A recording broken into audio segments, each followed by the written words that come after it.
Mickey's Christmas Carol, a book by Disney.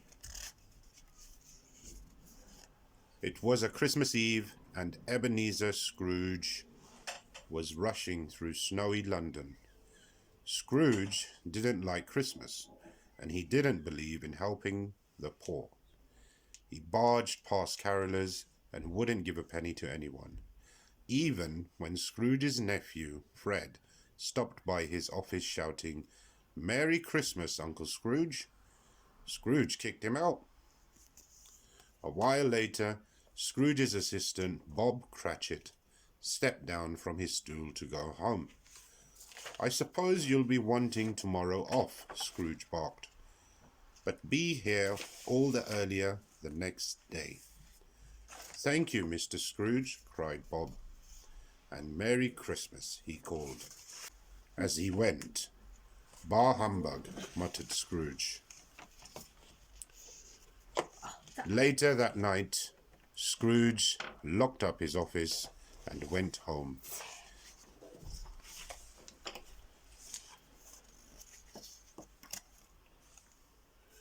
Later that night, Scrooge locked up his office and went home. As he went to open the front door, Scrooge took a closer look at his door knocker. He gasped. On the knocker was the face of his old business partner, Jacob Marley. The face began to move, then softly called, "Scrooge." Frightened, Scrooge raced inside, but soon enough the ghost of his former partner appeared in front of him, chains circling his body. "Tonight you will be visited by 3 spirits," boomed Marley. "Listen to them. Do what they say, or your chains will be heavier than mine. Farewell, Ebenezer."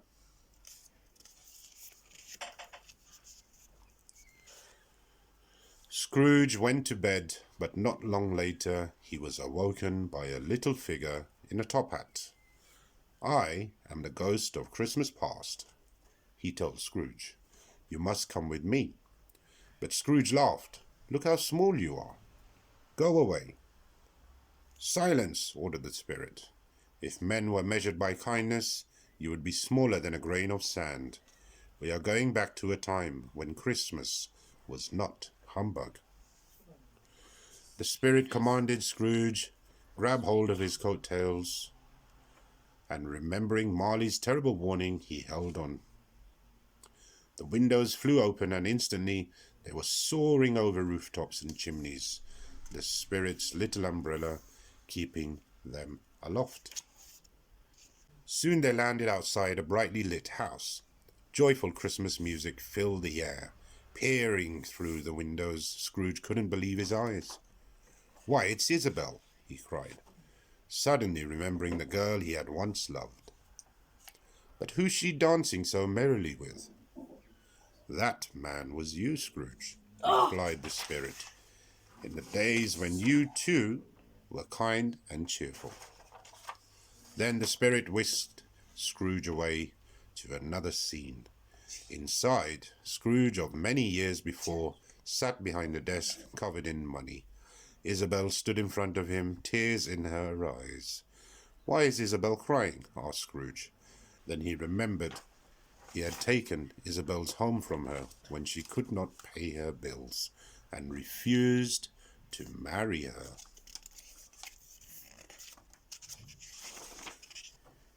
Suddenly, Scrooge found himself back in bed.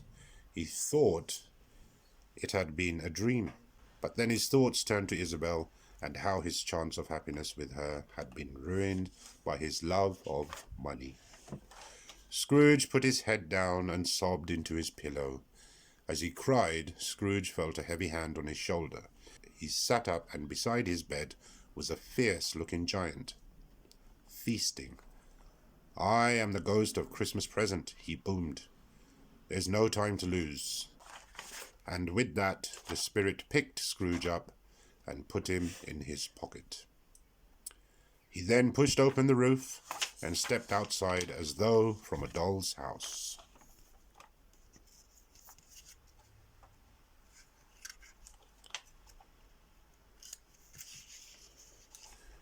Scrooge peeked out of the giant's pocket. "I wonder where we're going," he said to himself. Pulling Scrooge from his pocket, the spirit tore a lamppost from the ground to use as a lantern as he walked through the streets. Soon they arrived at a tiny rundown house. "What a dreadful little house!" Scrooge exclaimed. "How could you live in such a place? Perhaps a miserable beggar?" "Look closer, Scrooge, and tell me who you see," said the spirit. Scrooge pressed his face against the glass for a better look. "Why, it's Bob Cratchit, my clerk," he said with surprise. "Does he live here?" The spirit scowled. "Look at how he lives thanks to your generosity. Look at the food his family must eat on Christmas Eve, because it's all they can afford." The hungry Cratchit family sat at their table, about to carve up the smallest goose Scrooge had ever seen. Scrooge watched a boy named Tiny Tim hobble into the room, leaning on a little crutch. He gave thanks to Scrooge for the meal, and Scrooge felt ashamed.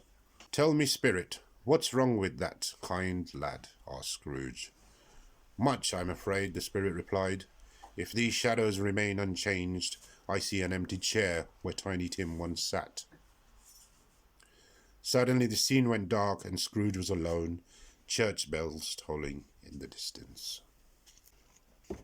Just then, swirling smoke engulfed Scrooge, growing thicker and thicker until he couldn't see anything around him. The smoke blew into his nose and he coughed. As the smoke lifted, Scrooge found himself standing in a graveyard. There were tombstones everywhere, covered by snow. Scrooge looked up to find he was no longer alone. A horrible shadow, his face hidden inside a cloak, stood silently before him. Are you the ghost of Christmas future?" stammered Scrooge. "Tell me, what will happen to Tiny Tim?" The spirit just looked at Scrooge, then raised his arm to point to something in the distance. Scrooge looked to where the spirit was pointing and saw Bob Cratchit and his family gathering around a tombstone. Bob knelt before a little gravestone, tears rolling down his face, and gently laid Tiny Tim's crutch on top. "Oh no," Scrooge cried. "Spirit, I didn't want this to happen. Tell me these events can yet be changed." Scrooge noticed two gravediggers finishing a fresh grave. "Never seen a funeral like this," one of them said. "No mourners, no friends to bid him farewell." Scrooge peered into the grave and asked the spirit who it belonged to. "Why, it's yours, Ebenezer," the spirit laughed as his hood fell from his face. "No, I'll change," cried Scrooge. The grave burst into flames and the spirit pushed him in. "Let me out," screamed Scrooge. "Let me—" Suddenly, a bell tolled, and as Scrooge opened his eyes, he cried with joy. He was back in his bedroom. "It's Christmas morning," he exclaimed. He threw on his coat and hat and raced for the door.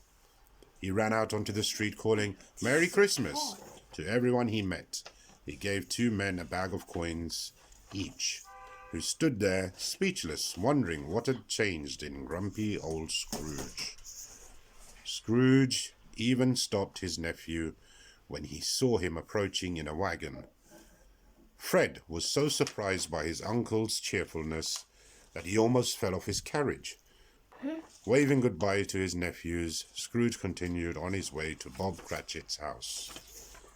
Rat-tat, Scrooge knocked on his employee's door. Bob opened the door and his face fell when he saw who it was. "Why, Mr. Scrooge, Merry Christmas. Won't you come in?" he said.